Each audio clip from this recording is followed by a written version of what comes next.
अस्सलाम वालेकुम स्टूडेंट्स, क्या हाल है। होपफुली आप सब ठीक होंगे। लास्ट टाइम जो हमारा लेक्चर था उसमें हमने देखा था कि हम लिस्ट के अंदर जो अपने वर्ड्स हैं उसको कैसे डिक्शनरी में डाल सकते हैं और कैसे उसकी काउंटिंग कर सकते हैं। तो हमने फार लूप और इफ कंडीशंस का इस्तेमाल करते हुए डिक्शनरी के अंदर हमने काउंटिंग की थी, लिस्ट के आइटम्स को डिक्शनरी के अंदर ऐड करके, और डिक्शनरी को हमने एज ए काउंटर यूज किया था कि ये काउंट करके हमें बताता था कि कौन सा वर्ड ज्यादा दफा हमारे पास आया है। तो उस सारे काम को जो हमने फार लूप का इस्तेमाल करते हुए और इफ कंडीशन का इस्तेमाल करते हुए किया था, उसको हम सिंपली एक गेट फंक्शन के जरिए उसको हम एक लाइन में सारे काम को कर सकते हैं। लेट्स सपोज हमारे पास एक लिस्ट है और वो है ये, उसमें कुछ नेम्स हैं। वसीम है, उसमें अली है, उसमें है कामरान, उसमें अगेन वसीम है, अगेन वसीम है, अगेन अली है। ये हमारे पास लिस्ट है। मैं इसमें वर्ड्स काउंट करना चाहता हूँ कि कौन सा जो वर्ड है वो ज्यादा दफा आया है। तो पहले हमने डिक्शनरी के अंदर क्या किया था, लूप्स का इस्तेमाल किया था और इफ कंडीशन का इस्तेमाल किया था। लेकिन इसमें हम सिर्फ एक गेट फंक्शन यूज करेंगे। ये मैं एक डिक्शनरी बना रहा हूँ और DICT उसको लिखते हैं और आगे ब्रैकेट्स लगानी होती हैं। ये मैंने एक डिक्शनरी इनिशियलाइज करवा दी है, खाली डिक्शनरी बना दी है। और अब मैंने यहाँ पर काउंट फंक्शन अपना लगाना है कि जो वर्ड्स को इस डिक्शनरी में ऐड करता जाए और साथ काउंटिंग भी करता जाए। तो काउंट और आगे हम क्या देते थे यहाँ पर, उसकी वैल्यू देते थे। लेकिन वैल्यू हमने लेने कहाँ से है, यहाँ पर फार लूप भी लगाएंगे। हम लिखेंगे फार वर्ड्स, या सिर्फ एक वर्ड इन कौन सी हमारी लिस्ट है, ये वाली एक्स वाली लिस्ट है। तो एक्स वाली लिस्ट के जो वर्ड्स हैं वो एक एक करके इस वर्ड में आएंगे फार लूप के थ्रू। फिर हम यहाँ पर अपने डिक्शनरी के अंदर इसको ऐड करवाएंगे और जो वर्ड इस वर्ड में स्टोर हुआ है, मतलब पहला वसीम होना है, वो इस वर्ड में स्टोर होगा। उसको हम यहाँ पर उसकी की इसको देंगे, वसीम की नहीं देंगे। क्या देंगे, वर्ड की, क्योंकि वर्ड जो वेरिएबल है वो देते हैं। अब यहाँ पर फार लूप में हर दफा नई वैल्यू आनी है। पहली दफा वसीम आनी है, फिर अली आनी है, फिर कामरान आना है, फिर वसीम आना है, फिर वसीम आना है, फिर अली आना है। तो यहाँ पर फार लूप उसको एक एक करके वर्ड के अंदर स्टोर करवाएगा और उस वर्ड को हम यहाँ पर काउंट के, मतलब कि डिक्शनरी में की के तौर पर यूज करेंगे। फिर हम यहाँ पर दोबारा से वो डिक्शनरी यूज करेंगे काउंट, और साथ डॉट लगाएंगे। काउंट डॉट, ये देखें गेट फंक्शन आगे सारा ये काउंट की डिक्शनरी की ये सारी चीजें आ गई हैं। तो हम गेट फंक्शन यूज करते हैं, काउंट डॉट गेट। और इस फंक्शन में हमने क्या करना है कि जो वर्ड हम ऐड करवाना चाह रहे हैं वो यहाँ पर WORD वर्ड, और कॉमा यहाँ पर क्या करना है, उसको जीरो देना है। कॉमा के बाद दूसरा उसका जो है पैरामीटर वो जीरो है। तो ये गेट फंक्शन क्या करेगा कि अगर तो जो वर्ड है वो पहले से इस डिक्शनरी के अंदर मौजूद है तो फिर उसमें क्या कर दो, उसमें वन, उसकी जो वैल्यू है उसमें वन ऐड कर दो। अगर ये वर्ड पहले से इस डिक्शनरी में मौजूद नहीं है तो फिर उसकी वैल्यू जीरो कर दो। मतलब कि वर्ड पहले मौजूद है तो उसको जीरो नहीं करना, उसकी वैल्यू को क्या करना है, वन करना है। और अगर पहले से मौजूद है तो फिर उसमें एक का इजाफा कर देना है। और अगर पहले से मौजूद नहीं है तो फिर उसमें क्या करना है, जीरो, उसकी जो वैल्यू है वो जीरो दे देनी। तो ये फंक्शन हमें क्या करेगा, इस एक जो है वो डिक्शनरी बना कर देगा काउंट के नाम से, और उसके अंदर उसमें उसकी जो वैल्यूज हैं उसमें एक एक करके इजाफा करता जाएगा। अगर एक से ज्यादा दफा वो वर्ड्स होंगे, जैसे कि वसीम है तो पहली दफा तो उसकी वैल्यू ये जीरो सेट करेगा। अली की भी वैल्यू 0 सेट करेगा, कामरान की भी। फिर दूसरी दफा जब वसीम होना है, वो पहले से मौजूद होना है इस डिक्शनरी में, तो उसकी वैल्यू 0 नहीं सेट करेगा बल्कि उसमें 1 का इजाफा कर देगा। अगली दफा फिर उसमें उसकी वैल्यू 0 नहीं सेट करेगा बल्कि 1 का इजाफा कर देगा। तो 1 पहले होना है और ये दूसरी दफा फिर 1 होकर 2 हो जाना है, और अगली दफा फिर उसमें क्या हो जाएगा, 3 हो जाएंगे इसमें। भाई पहली दफा ये 1 2 3 क्या हो, कितने हो जाएंगे, 2 हो जाएंगे, 3 हो जाएंगे। चलें जितने भी हो जाते हैं ये चेक कर लेते हैं यहाँ से, क्योंकि शायद पहली दफा वो इसको 0 सेट करे। तो देख लेते हैं, अभी इसको प्रिंट करवाते हैं हम अपनी डिक्शनरी को। प्रिंट, और डिक्शनरी का क्या नाम है, काउंट है। यहाँ पर हम लिखेंगे काउंट। ओहो, क्या हो गया है, COUNT काउंट। तो सारा कुछ ऐड करने के बाद ये इसको प्रिंट करवा देगा काउंट। ये देखें वसीम क्या है, क्या था, 2 दफा 3 दफा था तो उसने प्रिंट करवा दिया 3 दफा। अली 2 दफा था और कामरान 1 दफा है। ये देखें, अली भी अली भी 2 दफा है तो उसने उसकी वैल्यू 2 प्रिंट करवाई है, और कामरान 1 दफा है तो उसने 1 प्रिंट करवाई है, और वसीम 3 दफा है तो उसने 3 प्रिंट करवाई है। तो ये गेट फंक्शन क्या करता है, अगर पहली दफा ऐड कर रहा है तो उसको 0 नहीं करता बल्कि उसमें 1 का इजाफा करके 1 ही उसको ये वैल्यू देता है। पहली दफा अगर ऐड हो रहा है वर्ड तो उसको 1 देगा, और अगली दफा अगर ऐड होगा तो उसमें 1 का इजाफा करेगा। ठीक है, तो इस तरह हम अपने उन फार लूप्स जो हमने बार बार लगाकर, इफ कंडीशन लगाकर लास्ट टाइम अपने लेक्चर में किया था, हमने भी काउंटिंग करवा ली थी, लेकिन ये इजी फंक्शन है और ये हम पहले से बिल्ट इन फंक्शन है। इसमें होता सारा काम वही है, लॉजिक वही इस्तेमाल होता है जो हमने किया था, लेकिन ये सिंगल लाइन में हम इसके काउंटिंग करवा लेते हैं। अब इसमें परेशान नहीं होना होता कि ये कैसे वर्क कर रहा है। बिल्ट इन फंक्शन जो भी होते हैं या फंक्शंस जो भी होते हैं किसी और के बनाए हुए, उसको वो बनाए ही इसीलिए होते हैं कि हम उसकी लॉजिक जाने बगैर हम अपना बस काम उससे निकलवा लें। ठीक है, तो फंक्शंस की वर्किंग हम सिर्फ उससे लेते होते हैं, उसके पीछे क्या चल रहा है, क्या हो रहा है, उसके लिए वरीड नहीं होते, उसके लिए परेशान नहीं होना होता।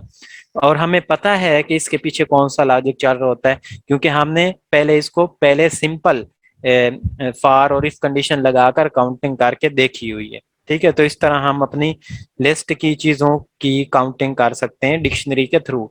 अब कोई आपको दी गई हो, पूरी फाइल दी हुई हो, फाइल को आप क्या कर सकते हैं, उसकी लाइन बाय लाइन उसको रीड कर सकते हैं, फिर हर लाइन को स्प्लिट करा के आप उसको इस तरह लिस्ट में कन्वर्ट कर सकते हैं। फिर हर लिस्ट के बाद आप उसमें फॉर लूप लगा के ये गेट फंक्शन का यूज करके डिक्शनरी में ऐड करवा कर उसकी काउंटिंग कर सकते हैं कि ये इतने वर्ड हैं, उसमें ये वाले वर्ड इतनी दफा हैं।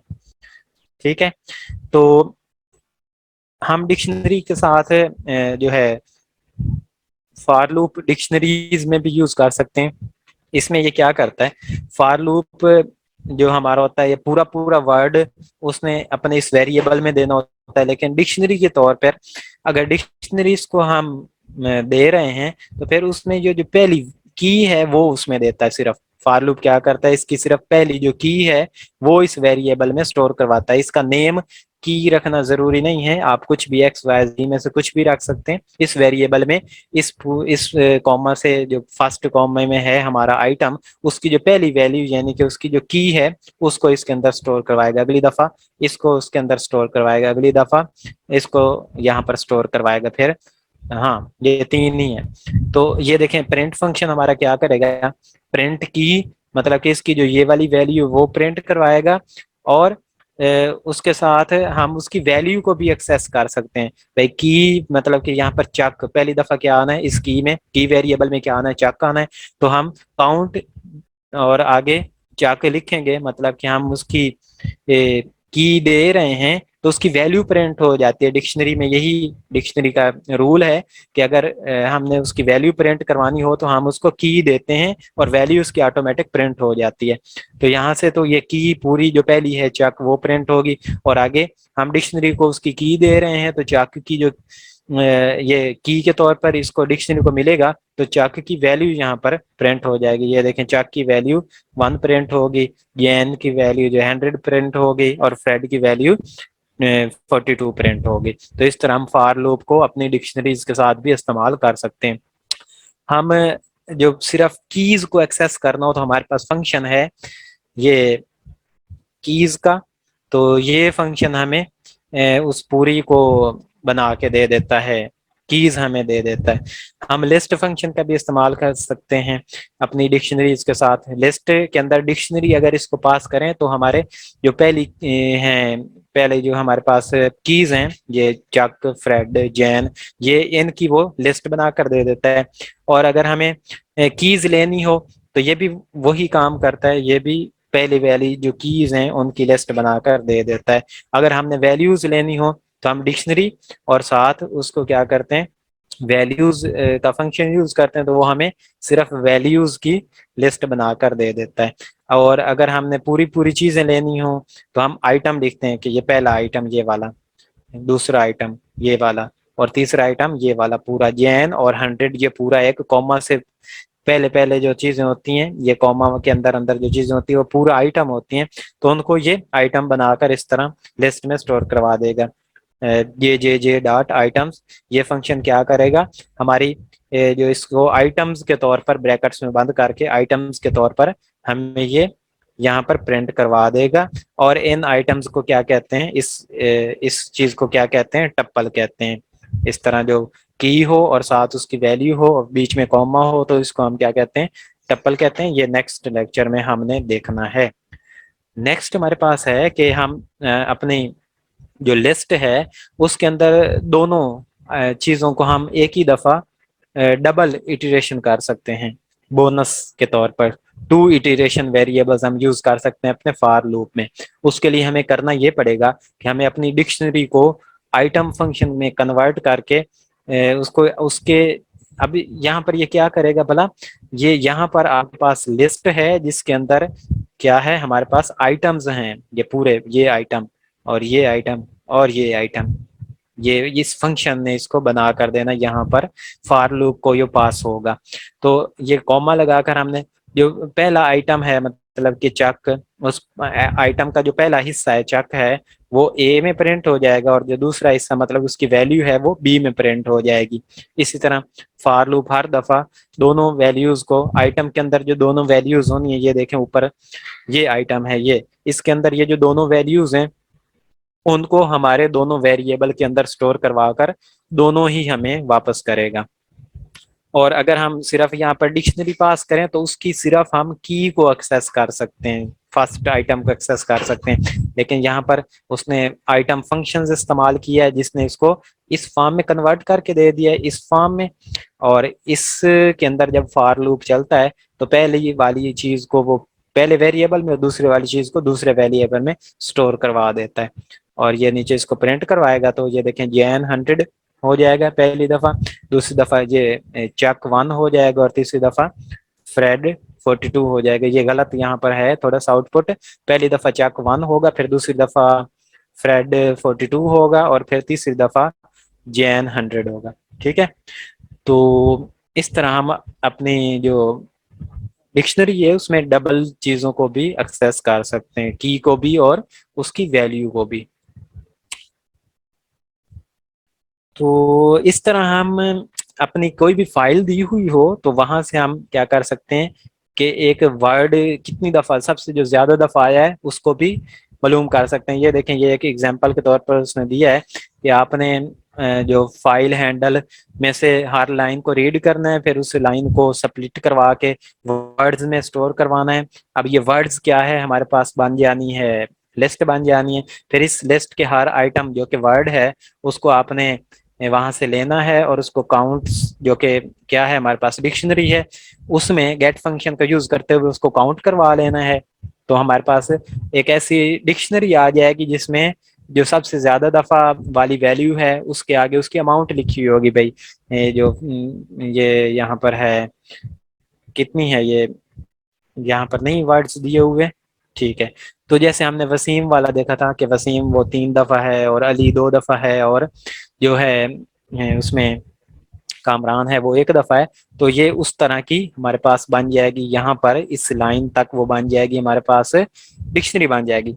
फिर हम उसमें से जो सबसे बड़ी है उसकी वैल्यू, उसको कैसे एक्सेस कर सकते हैं। ये देखें, हमने बिग काउंट का है, पहले नन है मतलब कि जीरो है ना, नन का मतलब है कोई वैल्यू नहीं है, और बिग वर्ड वो भी नन है, जीरो नहीं है, नन एक और चीज है मतलब कि इसकी कोई वैल्यू नहीं होती। फिर हमने क्या किया कि फार लूप लगाया है, और फार लूप के बाद इस काउंट्स जो यहाँ पर बना है हमारे पास डिक्शनरी बनी है, उस काउंट्स में डॉट आइटम्स लगाकर उसको क्या हमने करवा लिया है, आइटम्स में कन्वर्ट करवा लिया है। और इस तरह उसका जो पहला वर्ड है वो इस वर्ड में स्टोर हो जाएगा, जो पहली मतलब कि की है डिक्शनरी की, और जो उसकी वैल्यू है वो इस काउंट में स्टोर हो जाएगी। फिर हम इफ कंडीशन लगाएंगे कि इफ जो बिग काउंट इज नन, अगर बिग काउंट पहले नहीं है, कोई नहीं है, या जो काउंट है वो क्या है हमारे पास ग्रेटर देन बिग काउंट हो, तो फिर आपने क्या कर देना, ये कंडीशन अगर दोनों में से कोई एक भी ट्रू हो जाए तो फिर आपने कहना है कि जो बिग वर्ड है वो काउंट के बराबर है, बिग वर्ड जो है वो वर्ड के बराबर है, और बिग काउंट काउंट के बराबर है। ये कैसे होगा, इसको जरा दोबारा से देखें कि वर्ड के अंदर यहाँ से इसका हर आइटम पहला वाला वर्ड आएगा, और काउंट के अंदर इसका हर आइटम यानी कि दूसरी वाली जो की है वो आएगी इस काउंट के अंदर।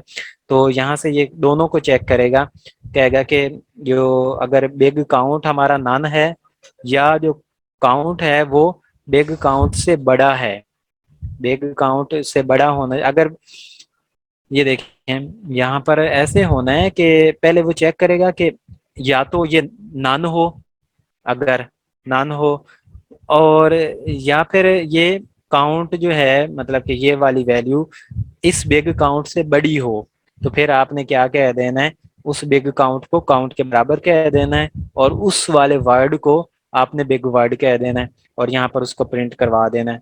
तो बिग काउंट बिग वर्ड पहले प्रिंट हो जाएगा और बिग काउंट बाद में प्रिंट हो जाएगा। और यहाँ पर प्रिंट उसमें आउटपुट नहीं दिखाई हुई।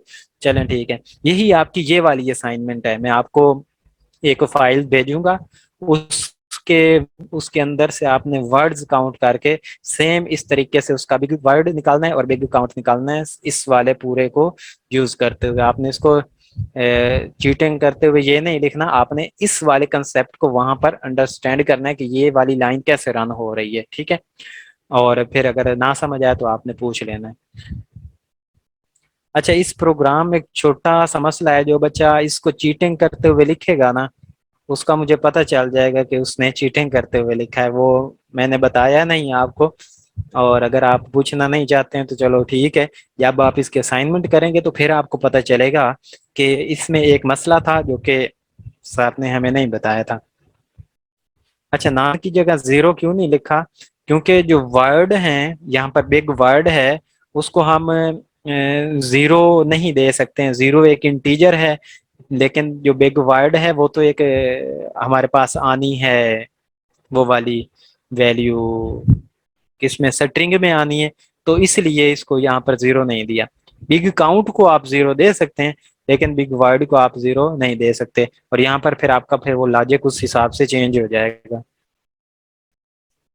चलें ठीक है स्टूडेंट्स, अपना ख्याल रखिएगा, अल्लाह हाफिज।